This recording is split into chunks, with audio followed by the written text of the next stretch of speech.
Hey you guys, I wanted to post an announcement because I forgot to mention in class on Wednesday that I will not be here on Monday, October 13th, because I'll be attending the North Carolina Community College Conference. Um, what that means is that you will not be required to come to class on Monday, but because the college is open and you should be present, I am going to post, or I have posted, a class activity for you to complete that will be due by 11:59 p.m. on Monday. That is now available in the Week 8 folder at the very top. That's what you see here. And basically, you're going to use this recording. You're going to watch it first so that I can talk to you about some of the new elements we're learning about in our Chapter 2 of PowerPoint this week. And then you're going to complete a lab, Lab 2, on pages PPT 138 to 142 in your book. You're actually going to be using an online theme that I'm going to show you how to do that, and you're going to be adding certain types of media like shapes and word art. You're also going to use the attached files that you see here, so you're going to need to save those to a location of your choosing, either to your desktop or to your flash drive, and you can do that just by right-clicking and saving them individually. Then when it comes time to insert them into the presentation, you'll have them ready to rock and roll. So you can work on this anytime between now and Monday, and when you have it complete, you need to come in and you need to click this link, and you need to scroll down and browse your computer to upload the file. So once again, no class on Monday. I will not be there, but you still need to complete this activity and submit it for attendance. And that's it. So what I want to do today is just show you how to access. I'm going to start from scratch here. Open up my existing presentation.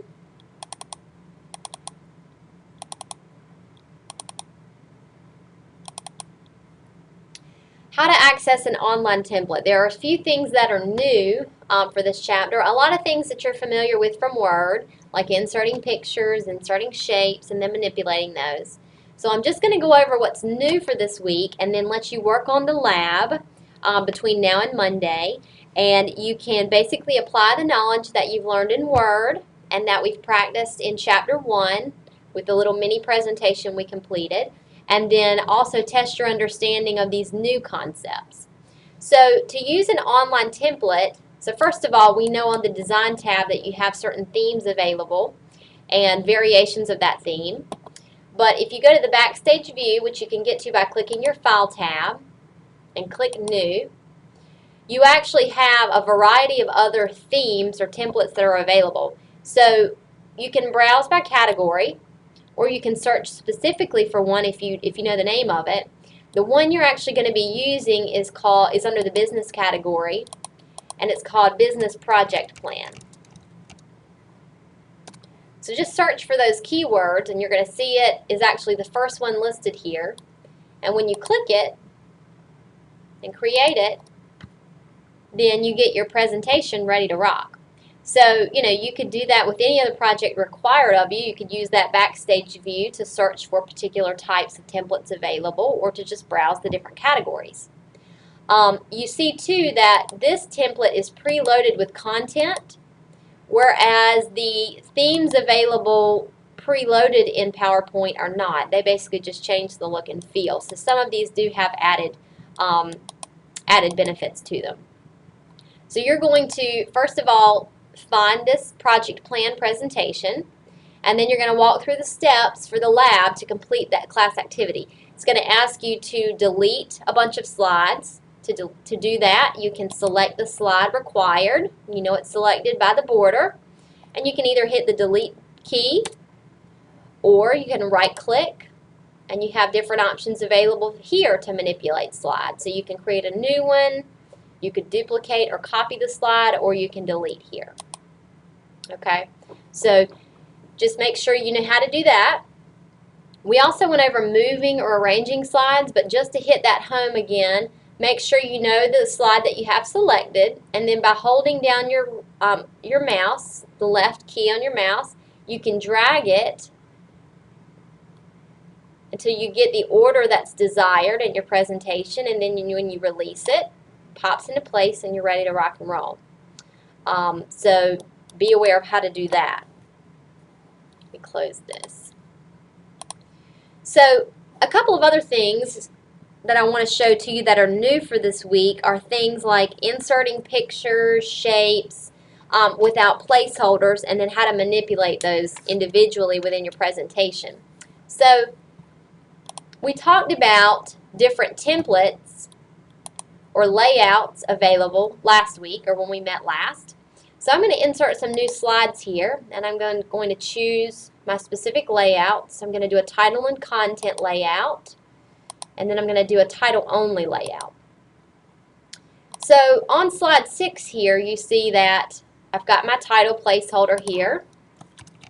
Here's my title. And then in the placeholder down here, I'm able to go ahead and add content via my bullets, or I have my little quick analysis tool here, which allows me to insert a picture, or any other type of media like a table or a chart. So if I wanted to browse for a particular picture,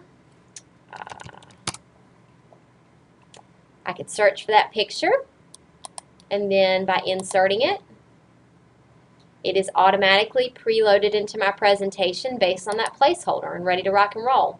Now, when I have it selected, as you should know by now, you have your little placeholders in place, or your handles, and you get your Picture Tools Format tab here, so you can apply a picture style, which basically is a certain, overall look and feel for the picture. Or you could specify individually that you just wanted to add a page border.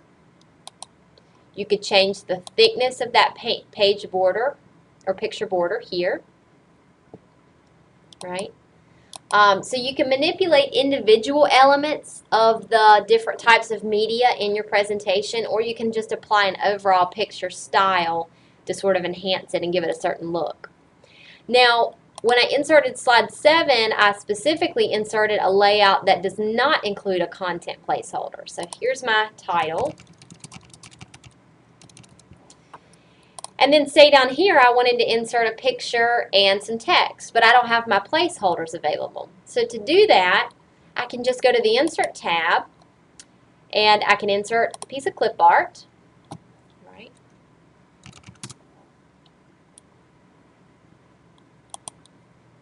Click Insert. And as you see, it's way too big, so I'd have to do a couple things here. I'd have to resize it, move it around so it complements my slide. Maybe on the Format tab, I want to add a picture effect. So I could do that. So as you see, you're still able to insert different elements regardless of whether or not you have placeholders in place. So now I want to insert some text. This is fairly new on the Insert tab. Over here in the text grouping, you can insert a text box. So click your text box, and when you come down here, you get a little arrow, and you can drag it down to get your text space, and when you release, you've got your cursor ready to rock. So here is an adorable picture of a dog. Okay? And then once you have your text in place, if you wanted to highlight that text and manipulate it, you could. So you could make it a lot bigger. You could change the text, or excuse me, the font. You can make it italic. You could change the color. There's all manner of things that you can do. So understand how to insert a text box, how to manipulate your text, and then how to select that text box and move it around to position it where you see fit.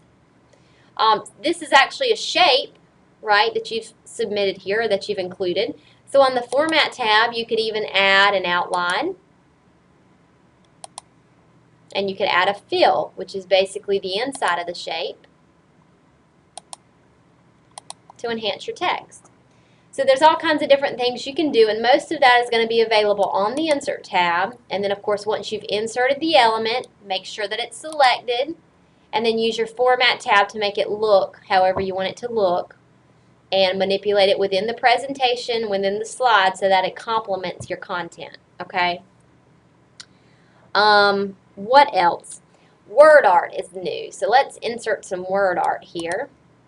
So you guys are familiar with word art styles available on your format tab. So if I wanted to apply word art to this text box, I could do that, right? Any of these. But let's say I just wanted to insert word art in general. I can do that again on the Insert tab. And here's my word art. So I can choose a particular word art style, which is preloaded based on the template that I've chosen or the design. So click it, and it's going to automatically give you a text box preloaded with that word art style. So if I click, I can start typing. Sorry.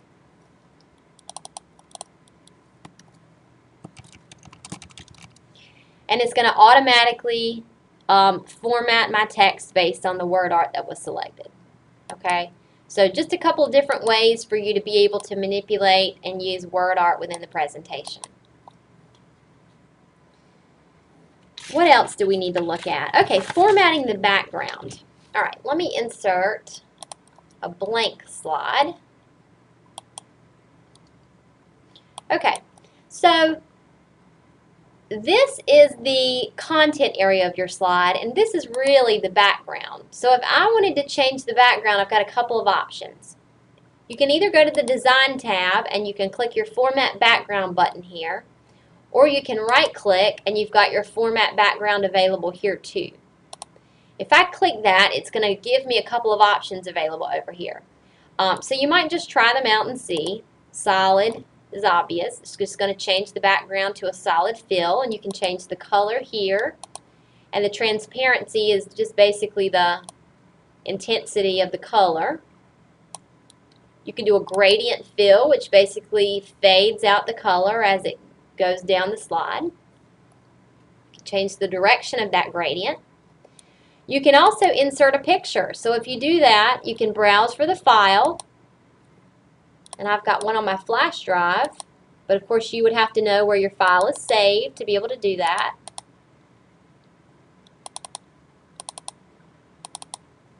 So I'll insert my apples picture here. And you see that that image inserted into the background of the slide. Now if I didn't want any of this content area, what I could do is hide the background graphics, and it's going to get rid of that so that I can actually see the picture that I'm working with. And with that file you can do things like change the transparency again. You can offset the picture within the slide itself. So different options. You can also set a texture. So if you don't have a picture but you want to set a texture, you can do that here. And you can just select any of these that you're interested in. And when you apply it, it's going to basically change the background of the slide to match the texture chosen. So be aware of where those are. Pattern fill, again, just different options available to you. You can change the color, the background color and the foreground color. What you're going to do for this presentation, though, is you're going to actually insert a picture as a background. So you're going to do this browse for file, and you're going to select a texture. You're actually going to use this canvas texture.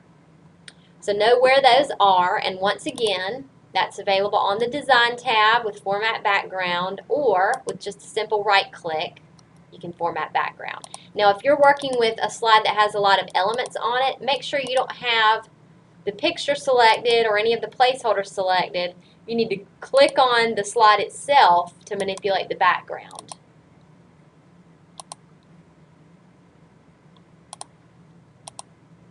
Okay?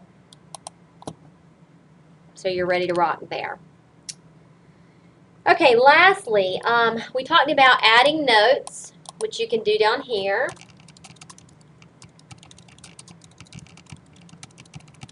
Okay, so you can add notes to supplement the content of your slide. If you go to the View tab, you can look at a notes page, which is going to show you what it'll look like when you print it. It's going to show you the slide itself and the notes beneath. If you go to the File tab and you want to print your presentation, you can also specify the layout here. So if you wanted to see your notes page, under Slides, you can specify the notes, and that, again, you'll be able to see the slide itself and then the notes beneath it. So this is useful if you're actually giving a presentation and you want to be able to use the notes you've included to speak off of. So the last thing that I want to show you guys is inserting a slide number, because that's new this week too. We are working our way through this insert tab piece by piece. And one of the things specific to PowerPoint is inserting a slide number. That's available here in the text grouping. Here, insert slide number. If you click it, it's going to give you various options to include on the slide. And here in your preview mode, it's going to black out the certain area within the template where that piece is going to go. So if I want to include slide number, I can click that tick box. And you can see that tiny little box there blacked out. So that's going to show you that that's where the slide number is going to show up. If you were to include a footer or date and time, you can see that progressively as I checked those, it indicated here in the preview where that was going to show up. So for this example though, I'm just going to include the slide number. And you can apply it individually or to all. So I'm going to apply to all. And when I did that, you should see here now that your slide number is in place on your slides. Okay. So that's really it for new content for this week. Everything else is basically working with the content of the slides as you have in Word. So selecting your text, manipulating the fonts, the font sizes, using bullets, inserting pictures, all of these things you should be familiar with at this point. One question I do keep getting are how to create nested bullets and then how to back out of those bullets. So on the Home tab, the easiest way to do this is just to use this decrease indent button. And by doing that, it's going to pop that bullet back in place. Alternately, you can just use the tab button and hold down your shift and click tab to back it up again. So that's another question I keep getting, and hopefully that clarifies that for everybody. So that's it for today, or it for Monday. So what I want you to do, I'm going to post this file under announcements. You guys are going to view that, and then you're going to come in here and you're going to complete this lab using your textbook, and you're going to download these files individually to insert into the presentation you're creating. Then you're going to submit that for grading by Monday at midnight. Okay? So you guys have a great weekend. If you have any questions, contact me. I will be available via email while I'm away. Have a great day.